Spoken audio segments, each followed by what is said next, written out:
कल की क्लास में हम जो डिस्कस कर रहे थे वो किस पॉइंट पर हमारा डिस्कशन चल रहा था।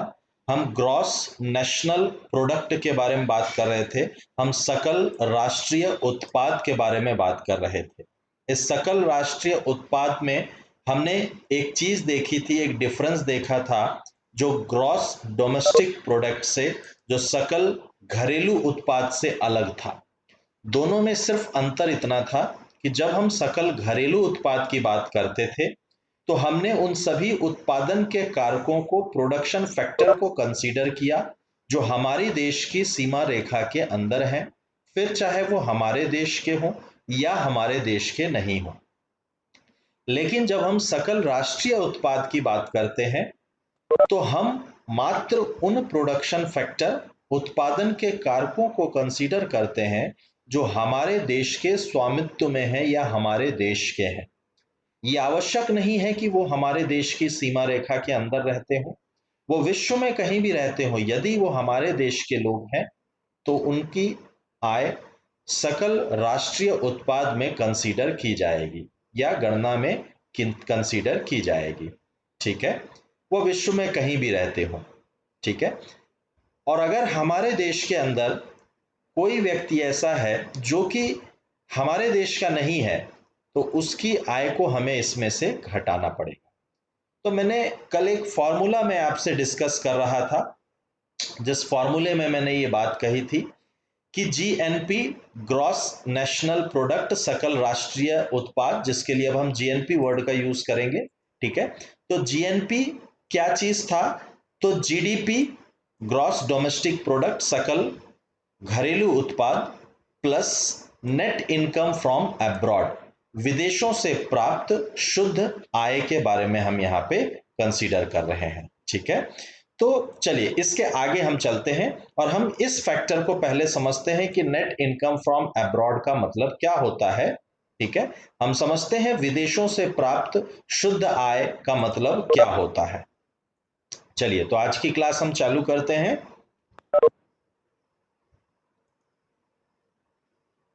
देखिए, विदेशों से प्राप्त शुद्ध आय, सबसे पहली चीज देखिए कि यहां पर मैंने नेट फैक्टर लिखा है, शुद्ध लिखा है। यहां पर हम सिर्फ इनकम फ्रॉम अब्रॉड, विदेशों से प्राप्त आय के बारे में बात नहीं कर रहे हैं, हम इसके शुद्ध रूप के बारे में बात कर रहे हैं। इसका मतलब क्या है? इसका मतलब है कि विदेशों से जो आय हमारे देश में आती है और हमारे देश से जो आय विदेशों में जाती है।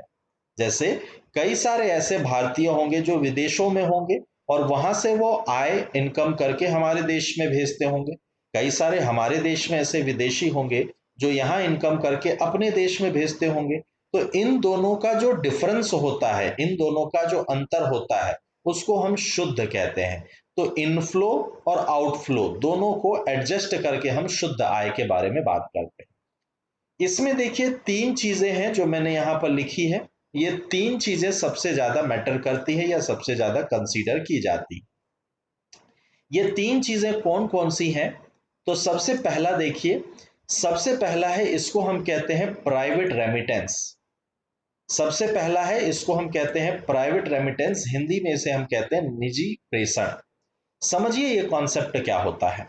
ऐसे बहुत सारे इंडियंस होंगे, बहुत सारे भारतीय होंगे जो कि भारत के बाहर हैं और वहां वो अर्न कर रहे हैं, और अर्न करके वो इंडियंस जो है वो इंडिया में आय भेजते हैं। दूसरी तरफ ऐसे बहुत सारे विदेशी हैं जो भारत में हैं, फॉरेनर्स हैं जो कि भारत में हैं और भारत में इनकम करके, अर्न करके अपने देश में भेजते हैं। ये ध्यान दीजिए, मैं व्यक्तिगत की बात कर रहा हूं, व्यक्तियों की बात कर रहा हूं। तो ऐसे जो व्यक्तिगत लेन देन होते हैं, बाहर से आने वाले और अंदर से बाहर जाने वाले, इनका जो नेट बैलेंस होता है इसको हम प्राइवेट रेमिटेंस कहते हैं। Private remittance means whenever an Indian who is living outside India is earning and sending money to India, and whenever a foreigner who is living in India is earning in India and sending money to their nation, to their own nation, the difference between them is called the private remittance.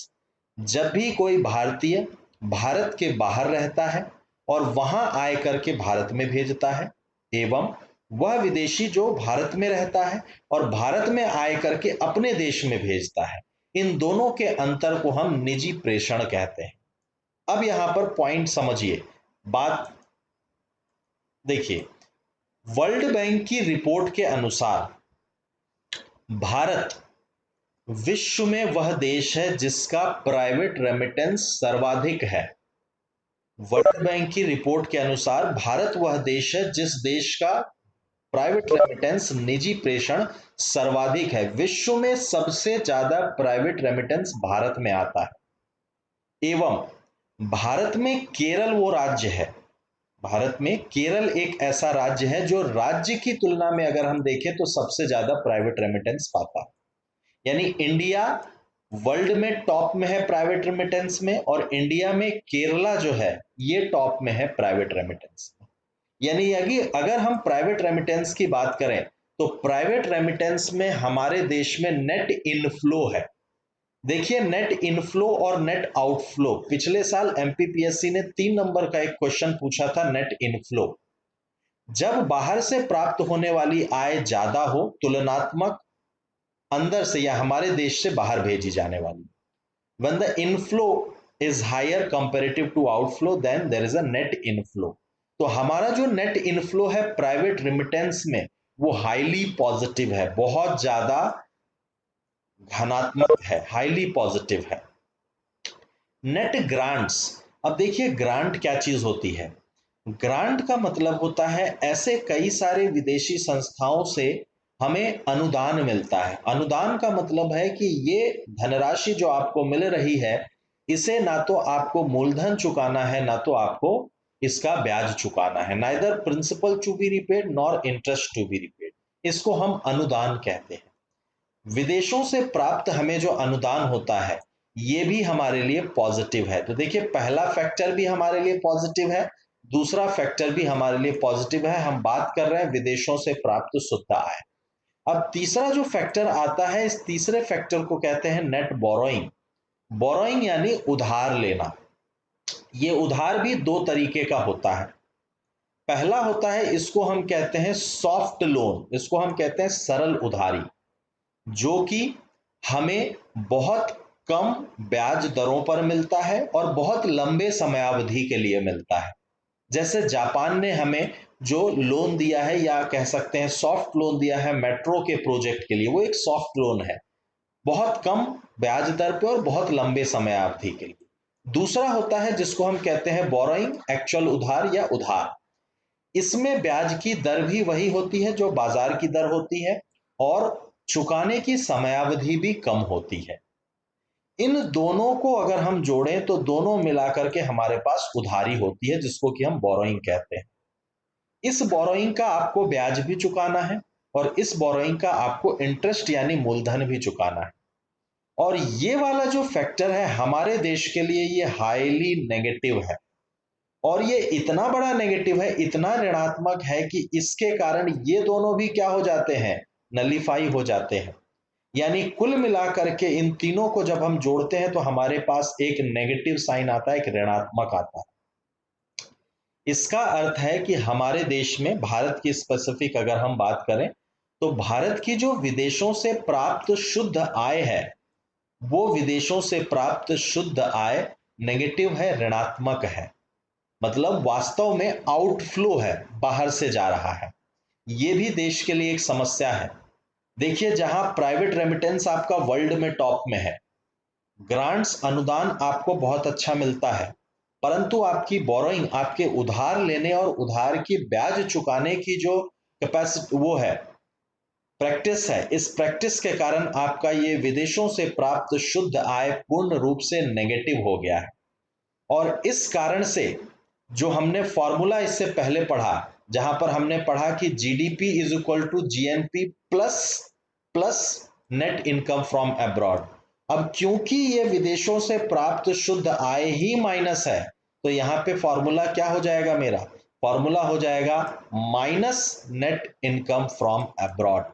इसका मतलब ये निकल के आता है कि मेरा जो जीएनपी है मेरा जो ग्रॉस नेशनल प्रोडक्ट है उसकी तुलना में जीडीपी ज्यादा है। क्यों ज्यादा है? क्योंकि हमारे यहाँ जो विदेशों से प्राप्त आय है, विदेशों से प्राप्त आय पॉजिटिव ना होकर के नेगेटिव है। मेरी बात यहां पर आपको समझ में आई? हमारे देश में विदेशों से प्राप्त आय जो है वो आय नेगेटिव है। इस कारण से हमारा एनएनपी सकल राष्ट्रीय उत्पाद कम है, तुलनात्मक, कंपैरेटिव टू जीडीपी, सकल घरेलू उत्पाद के। क्लियर है? यहां पर ये भी हमारे देश की एक समस्या है। ये वाला पॉइंट आप सभी लोगों को क्लियर है? क्या आप सभी लोगों को ये पॉइंट क्लियर है? हाँ सर। Okay, good. चलिए अब हम इसके आगे बढ़ते हैं। तो हमें यह कॉन्सेप्ट समझ में आया कि विदेशों से प्राप्त शुद्ध आय क्या चीज होती है और कैसे या क्यों ये हमारे देश में नेगेटिव है, कैसे ये नेगेटिव इंपैक्ट करती है। अब देखिए एनएनपी की हम बात कर रहे हैं। एनएनपी मतलब हम बात कर रहे हैं सकल राष्ट्रीय, सॉरी, जो हमने अभी जीएनपी बात की थी, ग्रॉस नेशनल प्रोडक्ट, सकल राष्ट्रीय उत्पाद, उसी का शुद्ध रूप। अब यहां पर एक चीज ध्यान रखिएगा कि जब भी हम ग्रॉस से नेट की तरफ जा रहे हैं, जब भी हम सकल से शुद्ध की तरफ जा रहे हैं, तो वहां पर आपको बहुत ज्यादा दिमाग लगाने की जरूरत है ही नहीं। सकल से डेप्रिसिएशन घटाइए, शुद्ध आ जाएगा। अगर आप डोमेस्टिक से डेप्रिसिएशन घटाएंगे तो डोमेस्टिक आएगा। सकल डोमेस्टिक या सकल घरेलू उत्पाद से अगर हम डेप्रिसिएशन मूल्यह्रास को घटाते हैं तो शुद्ध घरेलू उत्पाद। सकल राष्ट्रीय उत्पाद से अगर हम डेप्रिसिएशन को घटाते हैं तो शुद्ध राष्ट्रीय उत्पाद। तो देखिए यहां पर मैंने लिखा है GNP adjusted with the depreciation. GNP को, या हमने जो ग्रॉस नेशनल प्रोडक्ट पढ़ा था, उस नेशनल प्रोडक्ट को जब मैं एडजस्ट करता हूं डेप्रिसिएशन के साथ में, या डेप्रिसिएशन उससे घटा देता हूं, तो जो वैल्यू मुझे मिलती है वो वैल्यू क्या होती है? शुद्ध राष्ट्रीय उत्पाद और net national product. When the depreciation is adjusted with GNP, then the value is NNP। जब मूल्य ह्रास को हम घटा देते हैं सकल राष्ट्रीय उत्पाद से तो हमें शुद्ध राष्ट्रीय उत्पाद मिलता है। अब समझिए शुद्ध राष्ट्र, अब हम बात, क्वेश्चन पूछता है कि राष्ट्रीय आय क्या चीज होती है। तो राष्ट्रीय आय हम किसको कहते हैं? जब हम शुद्ध राष्ट्रीय उत्पाद को जब फैक्टर कॉस्ट पे डिसाइड करते हैं या फैक्टर कॉस्ट पे डिफाइन करते हैं। अब यहां पर फिर से एक नया कॉन्सेप्ट समझिए। राष्ट्रीय आय को या घरेलू उत्पाद, राष्ट्रीय उत्पाद, इनको कैलकुलेट करने के दो कॉन्सेप्ट या दो पैरामीटर्स होते हैं। पहला पैरामीटर होता है जिसको हम कहते हैं फैक्टर कॉस्ट। ठीक है, फैक्टर कॉस्ट। दूसरा पैरामीटर होता है जिसको हम कहते हैं मार्केट कॉस्ट। अब ये दो कॉन्सेप्ट समझिए, ये दो कॉन्सेप्ट बहुत इंपॉर्टेंट है। यहां पर आपको बेस ईयर का कॉन्सेप्ट, आधार वर्ष का कॉन्सेप्ट समझ में आएगा। फैक्टर कॉस्ट का मतलब समझिए क्या होता है? कारक मूल्य। फैक्टर कॉस्ट का मतलब होता है किसी वस्तु या सेवा के उत्पादन में जो मूल्य लगा है, the price which is incurred for the production of any kind of product और एनी काइंड ऑफ सर्विस। इसका मतलब, यदि मैं ये कहूं कि कोई मोबाइल फोन 10,000 रुपए इसका फैक्टर कॉस्ट है, इसका अर्थ ये है कि इस मोबाइल फोन को बनाने में, इसका मटेरियल यूज करने में, इंडस्ट्री में labour cost X Y Z सब कुछ मिला करके 10,000 रुपए में ये मोबाइल फोन बन गया है। परंतु जब इस मोबाइल फोन को बाजार में बेचा जाएगा तो इसमें कुछ और मूल्य भी जुड़ जाते हैं, जैसे ट्रांसपोर्टेशन कॉस्ट, फैक्ट्री से दुकान तक ले जाने का कॉस्ट, विभिन्न लोगों का लाभ, होलसेलर का लाभ, रिटेलर का लाभ, ये सभी चीजें मिला करके ये 10,000 से ऊपर हो जाएगा। एग्जाम्पल मान लीजिए 12,000 हो गया। ये 12,000 मार्केट कॉस्ट होता है जिसको हम बाजार मूल्य कहते हैं। So the market cost is that cost of the product at which it is being sold in the market. बाजार मूल्य किसी वस्तु या सेवा का वह मूल्य है जिस पर यह बाजार में बेचा जाता है। फैक्टर कॉस्ट प्रोडक्शन कॉस्ट है और मार्केट कॉस्ट वो कॉस्ट है जिस कॉस्ट पे इसको बेचा जा रहा है। हमारे देश में जो सकल घरेलू उत्पाद होता है या सकल घरेलू उत्पाद की गणना भी दो पैरामीटर पे होती है। हम इसकी गणना फैक्टर कॉस्ट पे भी करते हैं और हम इसकी गणना मार्केट कॉस्ट पे भी करते हैं। आप जब भी इकोनॉमिक सर्वे उठाकर पढ़ेंगे, आर्थिक सर्वेक्षण उठाकर पढ़ेंगे, तो वहां पर सकल घरेलू उत्पाद आपको दो पैरामीटर पे दिया होगा। पहला पैरामीटर पे दिया होगा एट बेस प्राइस या बेस ईयर। जिस बेस ईयर में वर्तमान का अगर बेस ईयर आप देखेंगे तो वर्तमान का बेस ईयर आपको 2011 और 12 का देखने के लिए मिलेगा, 2011-12 का देखने के लिए मिलेगा। तो एक आपको दिया रहता है जीडीपी, सकल घरेलू उत्पाद, जीडीपी एट बेस ईयर क्या है 2011-12, और दूसरा दिया रहता है जीडीपी एट करंट प्राइसेस। जो बेस ईयर लिखा हुआ है वो बेस ईयर फैक्टर कॉस्ट का बात कर रहा है, और जो करंट ईयर बात कर रहा है वो करंट ईयर मार्केट कॉस्ट की बात कर रहा है। अब समझिए यहाँ पे बेस ईयर का कॉन्सेप्ट क्या चीज होता है, आधार वर्ष का कॉन्सेप्ट क्या चीज होता है। आपने क्या बोला कि जीडीपी क्या होती है, सकल घरेलू उत्पाद क्या होता है, तो एक वर्ष में उत्पादित वस्तु और सेवाओं का अंतिम मूल्य, उत्पादित वस्तु और सेवाओं का अंतिम मूल्य, नई वस्तु और सेवा उत्पादित होनी चाहिए, उसी का अंतिम मूल्य जो है हमारा जीडीपी कहलाएगा। अब एक एग्जाम्पल समझिए, एक इकोनॉमी है, एक अर्थव्यवस्था है, इसका नाम है ए। वर्ष 2015 में, समझिए मैं आपको बहुत बेसिक कॉन्सेप्ट समझा रहा हूं, वर्ष 2015 में इस अर्थव्यवस्था में दो चीजें बनती हैं। पहली चीज है जिसका नाम है ए, दूसरी चीज है जिसका नाम है बी। ए कितनी बनती है, तो ए बनती है 10 यूनिट। बी कितनी बनती है, तो बी बनती है 20 यूनिट। मैं यूनिट की बात कर रहा हूं, इकाई, 10 इकाई और 20 इकाई।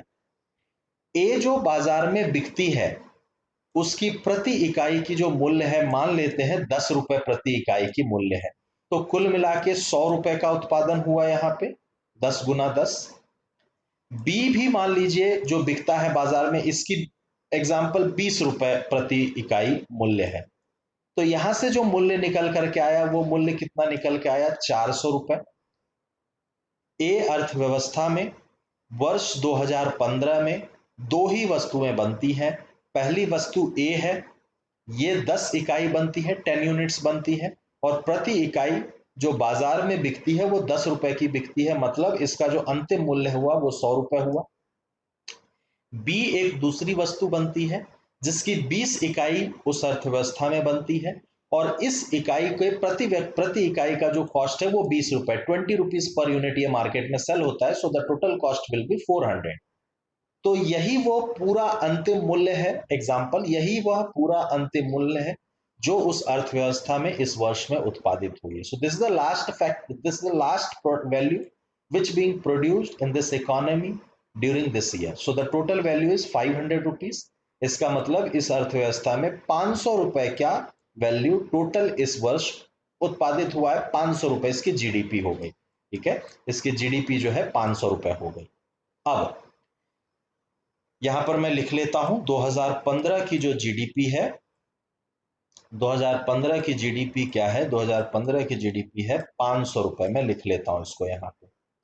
ठीक है, अब अगले एक वर्ष की बात करते हैं और 2016 के बारे में देखते हैं कि 2016 में क्या हो रहा है।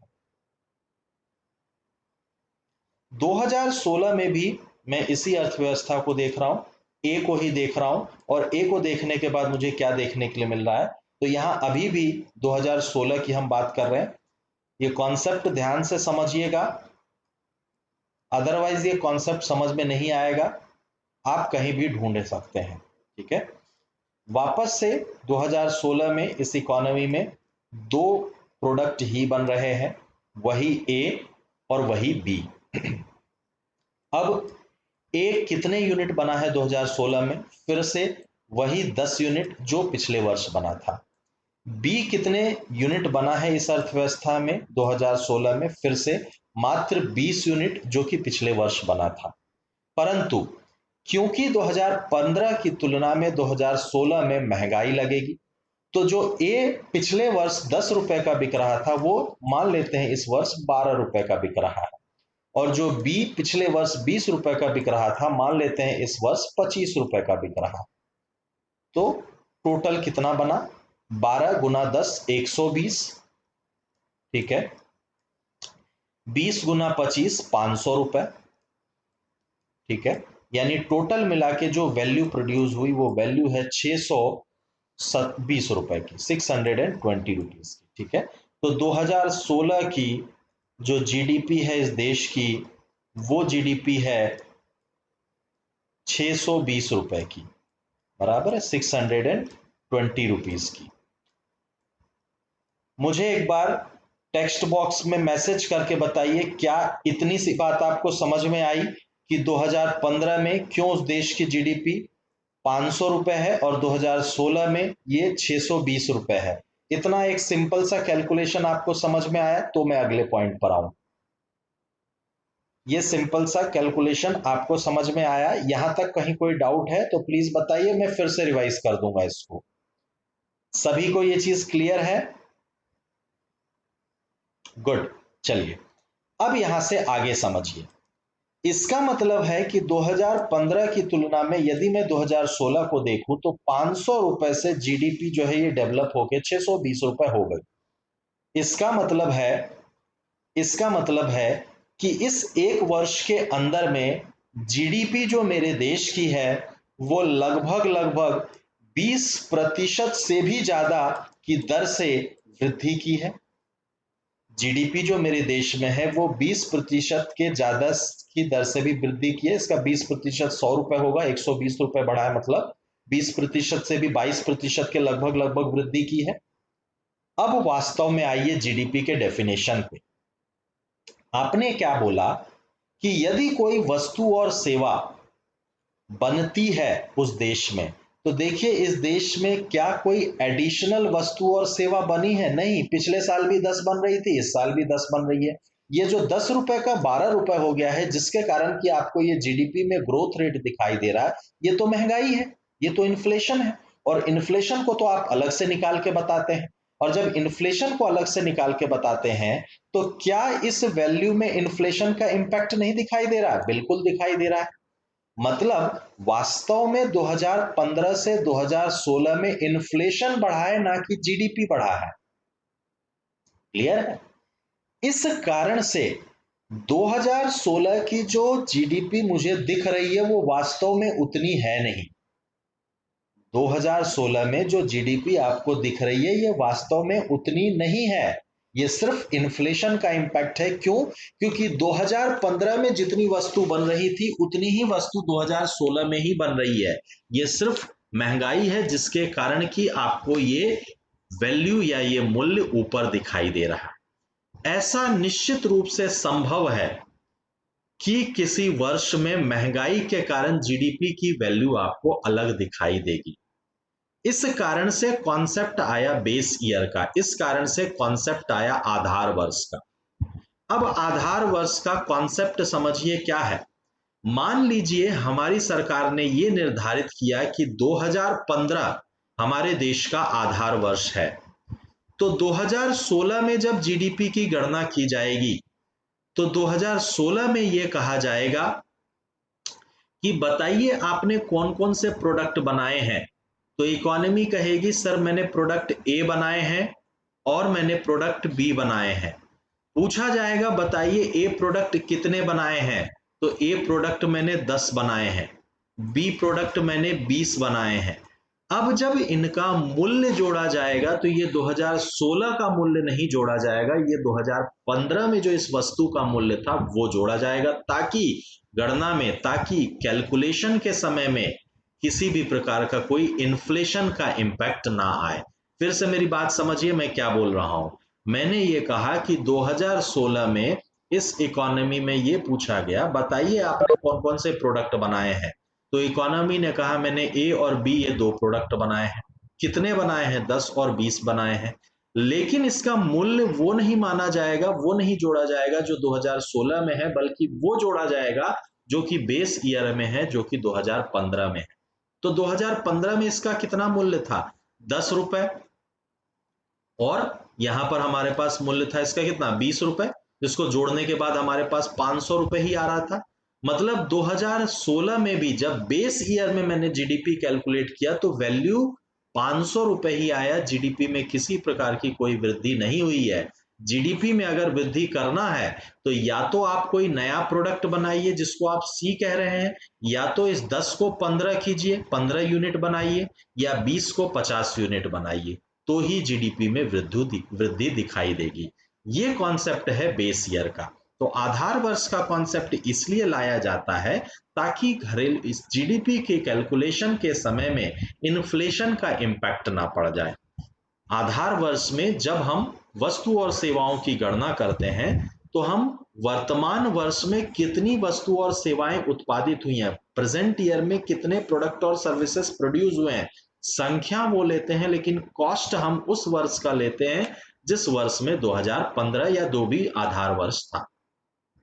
अब यहां पर एक क्वेश्चन ये पूछा जा सकता है कि सर अगर ए 2016 में सी बन रहा है तो सी का कॉस्ट हम कैसे लेंगे, क्योंकि 2015 में तो सी बन ही नहीं रहा था। एक एग्जांपल मैं आपको देता हूं। 2016 में इस इकोनॉमी में खिचड़ी भी बनने लगी, जबकि 2015 में सिर्फ चावल और दाल बनता था। तो हम क्या करेंगे, 2016 में चावल और दाल के मूल्य जो 2015 में थे उनको जोड़ करके एवरेज निकाल के खिचड़ी का मूल्य निकालेंगे। परंतु जब किसी वर्ष में ऐसे बहुत सारे प्रोडक्ट आ जाते हैं नए जो कि 2015 या आधार वर्ष में नहीं थे, तो आधार वर्ष को बदल दिया जाता है। जैसे आपने देखा अभी हमारा पिछला जो आधार वर्ष था 2004-5 का था, करंट में जो आधार वर्ष है 2011-12 का है। सरकार नया आधार वर्ष, नया बेस ईयर 2017-18 के लाने की बात अभी चल रही है।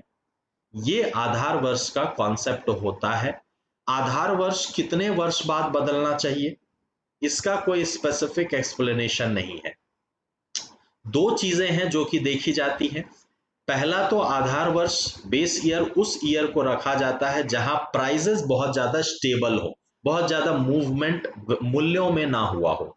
और दूसरी चीज ये देखी जाती है कि कितनी नई वस्तुएं इस वर्ष में एड ऑन हो गई हैं।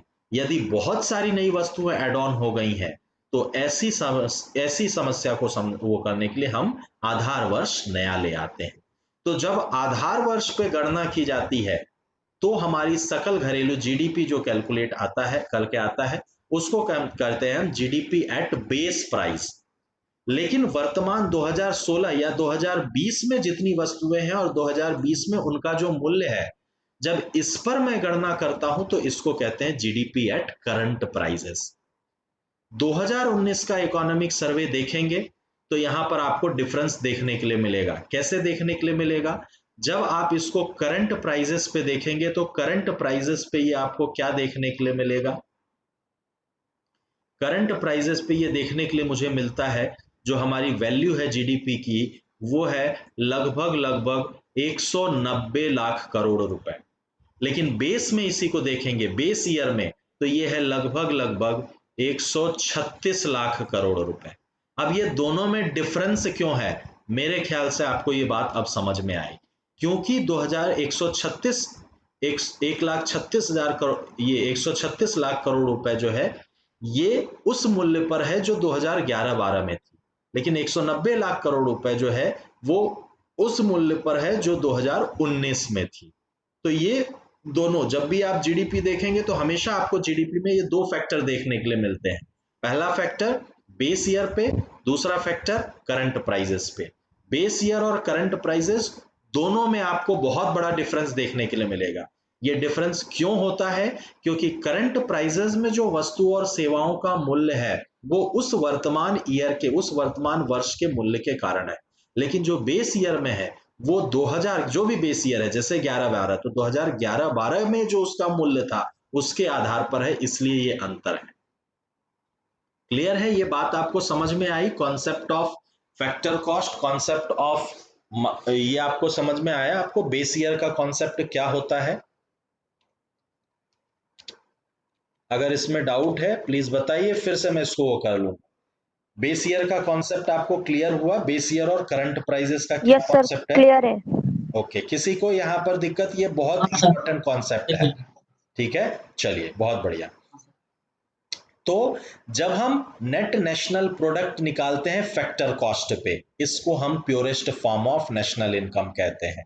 तो नेशनल इनकम, कई बार क्वेश्चन पूछा जाता है, बताइए राष्ट्रीय आय क्या है, हम जीडीपी लिख के आते हैं। हमें यही नहीं पता कि, देखिए कॉन्सेप्ट तो जीडीपी भी है, एनडीपी भी है, जीएनपी भी है, एनएनपी भी है, बट इसमें से राष्ट्रीय आय कौन? तो ध्यान रखिएगा, NNP eight factor price, factor cost, इसको हम राष्ट्रीय आय का सबसे शुद्ध रूप कहते हैं। आपसे पूछा जाता है प्रति व्यक्ति आय बताइए, पर कैपिटा इनकम बताइए। कई जगह पे आप लिख देते हैं per capita income is equal to GDP divided by population, GDP को भाग दे करके जनसंख्या से, नहीं। पर कैपिटा इनकम होता है national income divided by population, और नेशनल इनकम क्या होता है? NNP eight factor cost. तो पर कैपिटा इनकम या प्रति व्यक्ति आय जो होती है, ये प्रति व्यक्ति आय होती है एनएनपी एट फैक्टर कॉस्ट, जिसके बारे में अभी हमने बात किया, डिवाइडेड बाय टोटल पॉपुलेशन। 2019 के आर्थिक सर्वेक्षण के अकॉर्डिंग, इकोनॉमिक सर्वे के अकॉर्डिंग, जो प्रति व्यक्ति आय भारत सरकार ने हमें दिया है, वो लगभग लगभग 10,500 रुपए प्रति व्यक्ति प्रति माह है, पर मंथ है। 10,562 रुपीज समथिंग प्रति व्यक्ति पर पर्सन पर मंथ है। ये कुछ फिगर आपके पास हमेशा आपको याद होना चाहिए। भारत की जनसंख्या क्या है, भारत की जीडीपी क्या है, फैक्टर कॉस्ट पे क्या है, मार्केट कॉस्ट पे क्या है, बेस ईयर पे क्या है, करंट प्राइसेस पे क्या है, पर कैपिटा इनकम क्या है, ग्रोथ रेट एस्टिमेटेड क्या है ना? तो ये कुछ फिगर हैं जो कि लेटेस्ट से आपको अपडेट करके आपके पास रखना चाहिए। क्लियर है? ये हमारे राष्ट्रीय आय की गणना है और राष्ट्रीय आय का कॉन्सेप्ट है। यहां तक क्या मेरी बात, या हमने जो ये 2-3 दिन में चीजों को पढ़ा है, जो कॉन्सेप्ट को पढ़ा है, क्या ये कॉन्सेप्ट आपको यहां तक क्लियर है, या पूरे में आपको कहीं कोई डाउट है? नहीं है तो मैं फाइनल एक क्वेश्चन इस पे डिस्कस करूंगा। पूरा कॉन्सेप्ट आपको नेशनल इनकम, राष्ट्रीय आय का क्लियर है? ठीक है, चलिए, वेरी गुड। अब देखिए, अगला जो स्लाइड है, मैं ये खाली स्लाइड रख रहा हूं। क्यों खाली स्लाइड रख रहा हूं? क्योंकि अगर ये सभी चीजें आपको क्लियर है, तो यहां पर हम एक क्वेश्चन डिस्कस करेंगे, जिस क्वेश्चन में हम क्या लिख रहे हैं। तो देखिए, ये क्वेश्चन मैंने खाली क्यों रखा है, क्योंकि मैं इसमें आपके इनपुट्स भी देखना चाहता हूं। क्वेश्चन है, what all are the problems, समस्याएं क्या हैं in calculation of national income, राष्ट्रीय आय की गणना करने में, भारत में राष्ट्रीय आय की गणना करने में क्या क्या समस्याएं हैं, क्या क्या प्रॉब्लम है। आप बताइए, आपके हिसाब से अभी तक जो हमने पढ़ा है उसके हिसाब से राष्ट्रीय आय की गणना करने में क्या क्या समस्याएं हैं जो हमें देखने के लिए मिलता है। आप अपने कॉपी में लिख लीजिए, मैं अभी इस पॉइंट को भी डिस्कस करूंगा। आप अपने कॉपी में एक बार लिख करके रख लीजिए, आपके हिसाब से क्या क्या पॉइंट है। चलिए, इसको हम डिस्कस करते हैं, क्या क्या पॉइंट हो सकते हैं। सबसे पहला पॉइंट जो हमारे पास हो सकता है, डाटा एक्ट,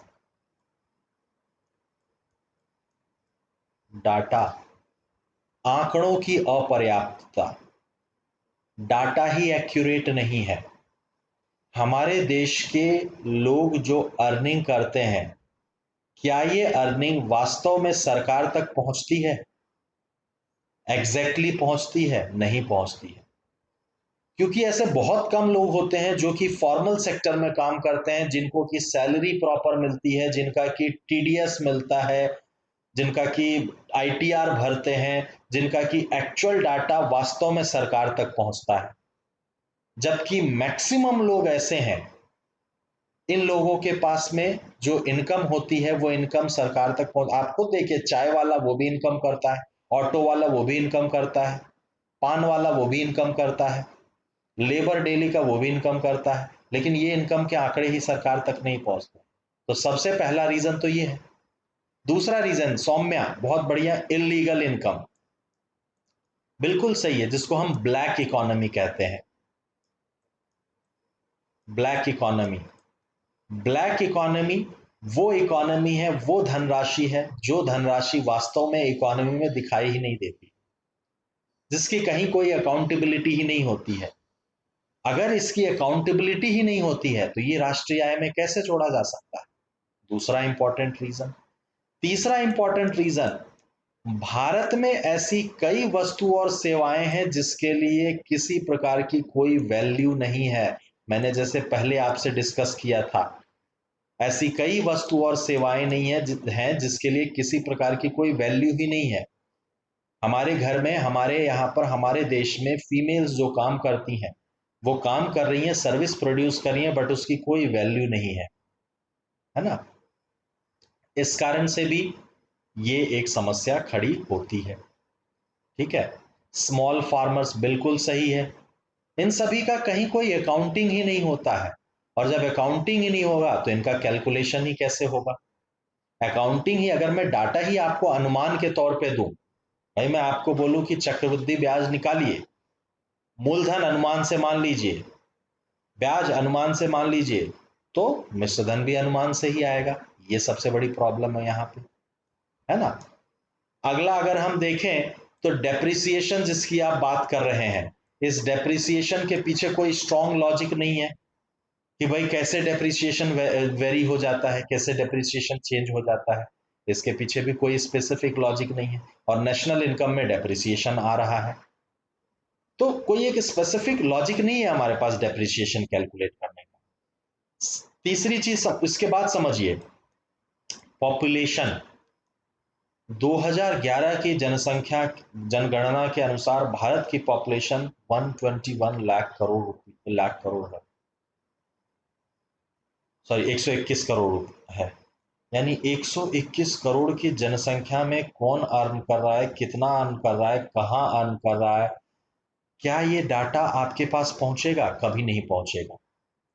और अगर ये पहुंचेगा ही नहीं तो हम इसके बेसिस पे कभी नहीं डिसाइड कर सकते हैं कि क्या इनकम था, क्या कैसा है, कितना नहीं, है ना? ब्यूरोक्रेसी बिल्कुल सही है, ब्यूरोक्रेसी के कारण भी ये कई सारी समस्याएं आती हैं, कई सारा डाटा छुपा लिया जाता है। जैसे अगर आप देखेंगे अभी तो कैसा हो गया है, फेसलेस असेसमेंट होने लगा है। जैसे पहले कैसा होता था, मान लीजिए मैंने जो अपना इनकम टैक्स रिटर्न भरा, मैंने जो अपनी आय की गणना सरकार को बताई, मान लीजिए मेरी आय की गणना 10 लाख रुपए है, मैंने सरकार को 6 लाख रुपए बता दी, और जब ये ऑडिटिंग के लिए जाता है तो वहां पर पता चल जाएगा कि भाई आपने गलत बताई है, तो मुझे नोटिस भेजा जाएगा। मुझे क्या करना है, अब उस एओ के पास में, उस इनकम टैक्स ऑफिसर के पास में जाना है, और उसके पास में जब जाऊंगा तो वो मुझे क्या बोलेगा, भैया 50,000 दे दो, 1 लाख रुपए दे दो, हम इसको एडजस्ट कर देते हैं। ये नॉर्मली होता था। बहुत अच्छी बात है, इस साल से जो हम डिजिटल इंडिया की बात कर रहे हैं, डिजिटल इंडिया ने इसको बहुत पूरी तरह से चेंज कर दिया। फेसलेस असेसमेंट, पहले क्या होता था, मुझे जाना पड़ता था, अब फेसलेस असेसमेंट, मेरे पास कंप्यूटर से मेल आएगा, वो मुझे बुलाएगा नहीं, नोटिस वोटिस जो भी आएगा वो सब फेसलेस हो जाएगा। पहले कैसा होता था, मान लीजिए मैं इंदौर में रहता हूँ, तो मेरा जो आईटीआर का ऑडिटिंग होने के लिए जाएगा, वो इंदौर का जो एओ है उसके पास जाएगा, तो वो मुझे पर्सनली समझ सकता है, और यहाँ पे करप्शन के चांसेस है। अब कैसा होगा, मैंने आईटीआर भेजा, उसकी ऑडिटिंग कोई जरूरी नहीं इंदौर वाला करेगा, वो कोई भी कर सकता है, जबलपुर वाला कर सकता है, वो बैंगलोर से, वो कहीं से भी कर सकता है। तो कोई फ्रंट टू फ्रंट, जब तक कोई फ्रंट टू फ्रंट होगा नहीं तो करप्शन के चांसेस ही कम हो गए। तो डिजिटल इंडिया का यहाँ पर इंपॉर्टेंस देखिए बहुत निकल करके आ जाता है, करप्शन को रिड्यूस करने में यहाँ पे भी उसका एक इंपॉर्टेंस है। ठीक है, तो ये जो क्वेश्चन है, ये क्वेश्चन आपसे पिछले साल तक ये 6 नंबर में पूछा जाता था, इस साल ये क्वेश्चन संभवतः 5 नंबर में पूछा जाएगा। पॉइंट्स आपके पास हैं, आप आंसर इसका फ्रेमवर्क कर सकते हैं। क्लियर है यहां तक की बात, या ये टॉपिक आपको समझ में आया? इस पर मैंने पॉइंट्स इसलिए नहीं लिखा है क्योंकि ये एक लॉजिकल क्वेश्चन है, मैं आपसे ये क्वेश्चंस के आंसर आपको डेवलप करना देखना चाहता हूं। हर क्वेश्चन कॉन्सेप्ट मैं दे रहा हूं, बट उस कॉन्सेप्ट को यूज करके उसको फ्रेमिंग आप कीजिए, करंट अफेयर से उसको जोड़ करके उसको फ्रेमिंग आप कीजिए। देखिए दीपिका, यदि क्वेश्चन 5 नंबर का आता है, 5 नंबर में जैसा कि इस बार पीएससी ने कहा है कि आपको 50 वर्ड में आंसर देना है, 50 वर्ड में आंसर देना है, तो आपके पास कम से कम 5 पॉइंट तो होने ही चाहिए, कम से कम। इन 5 पॉइंट के अलावा अगर आप पॉइंट दे सकते हैं, जैसे एक एग्जाम्पल समझिए, आपने मुझे 5 पॉइंट दिया और किसी ने मुझे 10 पॉइंट दिया, लेकिन आपने क्या किया, 5 पॉइंट और उसने जो 10 पॉइंट दिया उसको ऐसा फ्रेम किया कि वो 10 पॉइंट भी 50 वर्ड के अंदर आ गए, तो ऑब्वियस सी बात है आपकी तुलना में मैं उस 10 पॉइंट वाले को ज्यादा नंबर दूंगा। बट आपको ध्यान ये रखना है कि वर्ड लिमिट क्रॉस नहीं होनी चाहिए। 50 का 55 हो सकता है, 60 लिख लीजिए, कोई दिक्कत नहीं है। 50 का 150 वर्ड मत लिखाना, नहीं तो पता चला आप एक ही क्वेश्चन करते रह जाओगे, बाकी क्वेश्चन धरे के धरे रह जाओगे। तो be very specific with the word limits. कोशिश ये कीजिए ज्यादा से ज्यादा चीजों को, ज्यादा से ज्यादा वर्ड्स को छोटे वर्ड्स में कॉम्पैक्ट करके लिखने के लिए। जैसे हमें पता है कि डाटा इनसफिशिएंसी या डाटा आंकड़ों की अपर्याप्तता एक पॉइंट है, तो डाटा इनसफिशिएंसी खत्म, उसको एक्सप्लेन मत करते बैठे रह जाइए, क्योंकि ये एक्सप्लेनेशन टाइप का क्वेश्चन नहीं पूछा गया। ब्लैक इकोनॉमी, अब पता है ब्लैक इकोनॉमी आप किस चीज के बारे में लिखे, एक्सप्लेन मत करिए, क्योंकि अगर आप डाटा इनसफिशिएंसी और ब्लैक इकोनॉमी को एक्सप्लेन करेंगे तो इतने में ही आपके 50 वर्ड खत्म हो जाएंगे, 2 ही पॉइंट में। तो ध्यान दीजिए, पॉइंट बढ़ाना है, वर्ड्स नहीं बढ़ाना है, ज्यादा से ज्यादा इनपुट देना है। ठीक है, तो ये सभी में ध्यान रखिएगा, 3 नंबर में भी 5 नंबर में भी मैक्सिमम से मैक्सिमम पॉइंट दीजिए उसी लिमिटेड डाटाबेस में, उसी लिमिटेड वर्ड लिमिट में, है ना। 200 वर्ड में आपने दिया मुझे पास 15 पॉइंट्स, किसी ने 25 दे दिए, तो ऑब्वियस सी बात है आपसे ज्यादा नंबर, और 1 नंबर भी आपसे ज्यादा मिला, तो आप समझ रहे हैं ये कंपटीशन एग्जाम है, ये किसी प्रकार का कोई 10th और 12th का एग्जाम नहीं है जिसमें हर कोई क्वालिफाई हो जाएगा। 1 नंबर भी आगे तो संभवतः वो सेलेक्ट हो जाएगा, आप सेलेक्ट नहीं।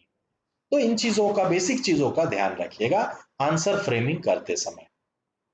हम आपको आंसर राइटिंग वगैरह भी ये सारी चीजें सिखाएंगे, हमारी जब रेगुलर बैचेस चालू होंगी तो हम आपको उसमें एग्जैक्टली बताएंगे कि आंसर राइटिंग किस तरह से करना होता है।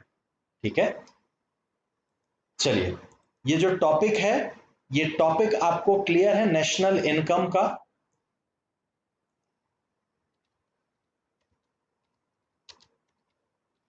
हाँ सर, ओके, क्लियर है। चलिए, thank you very much. Thank you sir. कल मैं थ्योरेटिकली नया टॉपिक लूंगा, ठीक है, इस टॉपिक के बाद मैं नया टॉपिक लूंगा थ्योरेटिकली, और इसी डिटेल में हम उसको पढ़ेंगे, वो भी संभवतः हमें 2-3 दिन में कंप्लीट कर पाएंगे। तो कोशिश ये है कि आपके इस 10 दिन के ओरिएंटेशन में 2-3 आपके थ्योरेटिकल टॉपिक इन डिटेल में समझा करके आपको कर पाऊं, जो कि आप यूज कर पाए आगे एग्जामिनेशन। ठीक है, चलिए, thank you very much, thanks for joining. Thank you sir. कल की क्लास में फिर मिलते हैं।